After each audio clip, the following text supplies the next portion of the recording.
Hello ma'am, मुझे पैसे निकलवाने हैं। सॉरी सर, मुझे वॉशरूम जाना है। ये सब क्या हो रहा है? पूरे दिन भर के आप तुम बार बार वॉशरूम ही जाती रहोगी। तुम्हारी वजह से हमें बहुत कंप्लेंट मिल रही है। काम करना है तो करो, नहीं तो निकलो यहाँ से। सॉरी सर, बट मुझे सच में ही अर्जेंट था। अरे किम तेयंग, तुम्हारी सैलरी कट करूंगा। मुझे लगता है तुम्हें डॉक्टर को दिखाना चाहिए। इस तरह बीमारी को इग्नोर करना सही नहीं है। मैंने बहुत से हॉस्पिटल में दिखाया है और कई डॉक्टर भी चेंज कर चुकी हूँ, लेकिन प्रॉब्लम बढ़ती ही जा रही है। तो किसी अच्छे डॉक्टर को दिखाओ ना और जल्दी से ठीक हो जाओ, ताकि रोज डांट न खाओ और कस्टमर्स की कंप्लेंट भी। मैं चलती हूँ। अच्छे डॉक्टर। डॉक्टर जियान हमारे हॉस्पिटल के सबसे यंग डॉक्टर हैं। इंटरनेशनल पे उन्होंने कई सारे अवार्ड जीते हुए हैं। उनका अपॉइंटमेंट मिलना ही तुम्हारे लिए बड़ी बात है। क्या मुझे उन्हें ही दिखाना होगा? नहीं नहीं, मैं ये नहीं कर सकती। अब मैं उन्हें कभी नहीं दिखाऊंगी। हेलो मिस किम, मैं पाक बोगम सिटी हॉस्पिटल से। हम कल मिले थे।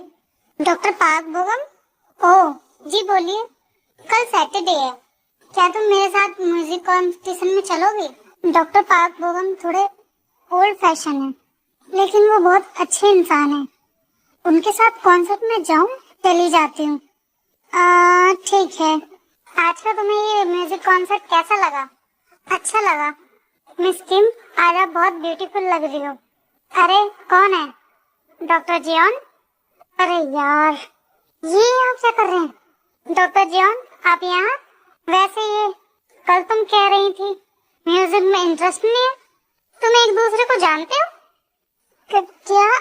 वो मैं पहले डॉक्टर जियोन से मैंने पहले चेकअप करवाया था, लेकिन खास जान पहचान नहीं है। आप दोनों बात करो, मैं आती हूँ। काफी देर हो गई, अब तक तो वो चला गया होगा। कितना अजीब था। मैंने सही किया, मैं वहाँ से भाग आई। पाक बोगम के साथ म्यूजिक कॉन्सर्ट में क्यों? मेरे साथ क्यों नहीं? डॉक्टर जॉन, क्या कोइंसिडेंस है। मुझे जरूरी काम है। मैं अभी चलती हूँ, फिर मिलेंगे।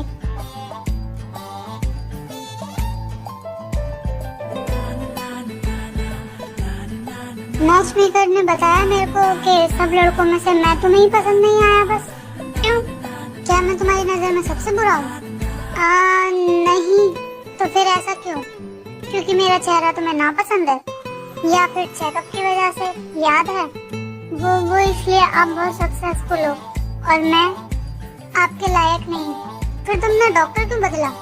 क्योंकि तुम्हें लगता है मैं तुम्हारी बीमारी ठीक नहीं कर पाऊंगा? नहीं, इसलिए क्योंकि आपका अपॉइंटमेंट मिलना बहुत मुश्किल है। क्या आप तुम ठीक हो? हाँ, मैं ठीक हूँ। एक प्रोफेशनल डॉक्टर से झूठ मत बोलो, खासकर ऐसे डॉक्टर से जो तुम्हारी बीमारी को अच्छे से जानता है। अब कौन सी मेडिसिन ले रही हो? ओह हाँ, ये तुम्हारे ब्लडर की ओवर एक्टिविटी को बदलती है, लेकिन तुम्हारी बीमारी के लिए ये दवा ठीक नहीं। तो मुझे क्या करना चाहिए? अगर तुम जल्दी ठीक होना चाहती हो तो कल मेरे पास अपॉइंटमेंट लेकर आओ। देर मत करना।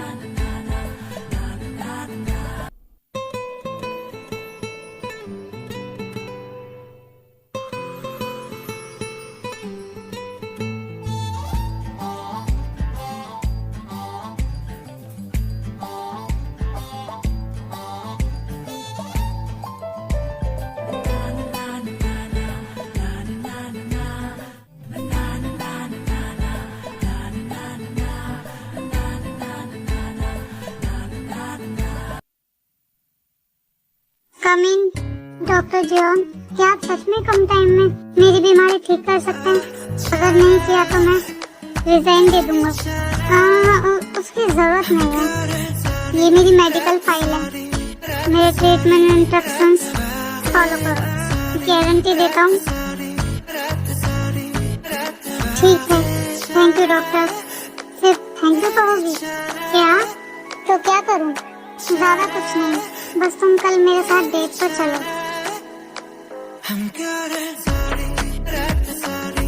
अगर सच में मुझे थैंक्स कहना चाहते हो तो कल मेरे साथ डेट पे चलो।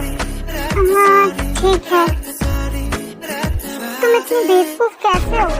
मैंने उसे हाँ कैसे कह दिया?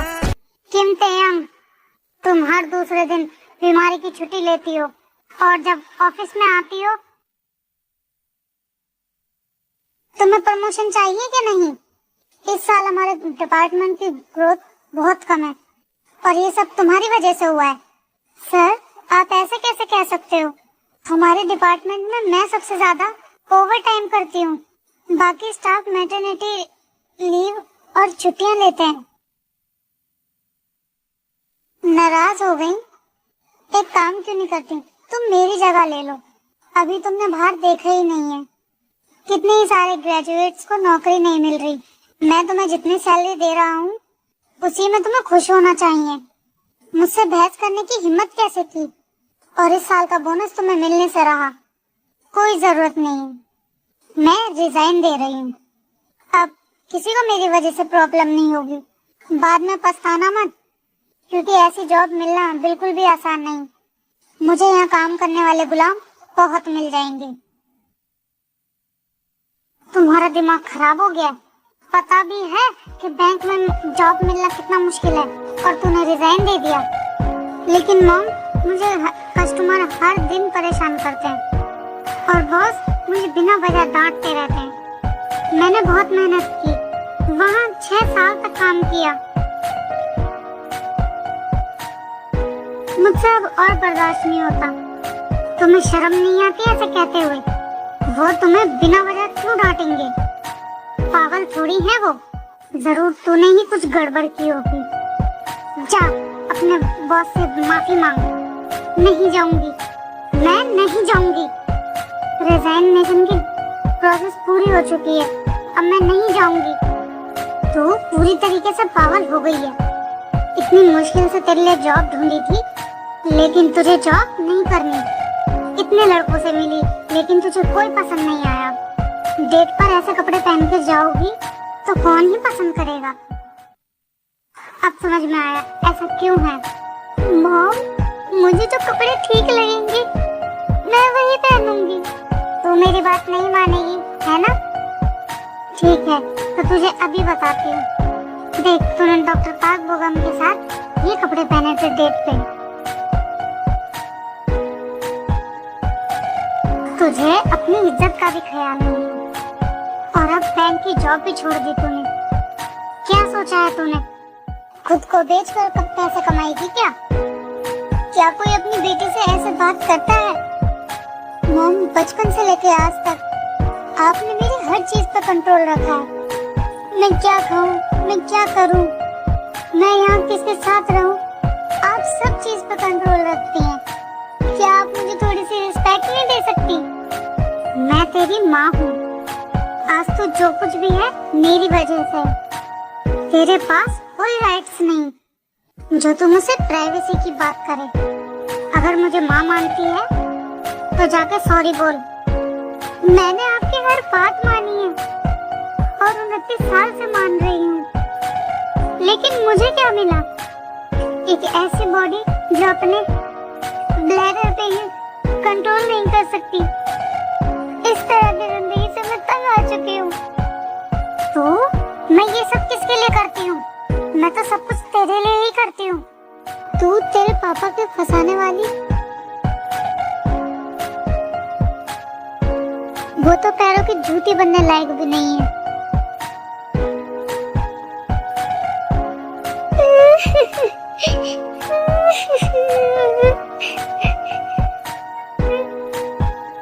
तेजंकु को मैसेज करती है, भूलना मत, आज हम डेट पर जाएंगे।